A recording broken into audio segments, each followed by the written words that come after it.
காஞ்சிபுரத்தில் உள்ள ஸ்ரீ ஜெயேந்திர சரஸ்வதி சுவாமிகள் யோகா மையம் சார்பில் சங்கரா கலை மற்றும் அறிவியல் கல்லூரியில் நடைபெற்ற அனைத்திந்திய யோகா சாம்பியன்ஷிப் 2026 போட்டியில் பள்ளி கல்லூரி மாணவியர்கள் கலந்து கொண்டு பல்வேறு யோகாசனங்களை செய்து காட்டினர்.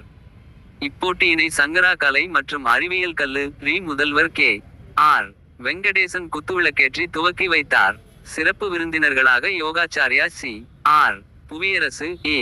Radhakrishnan, doctor R.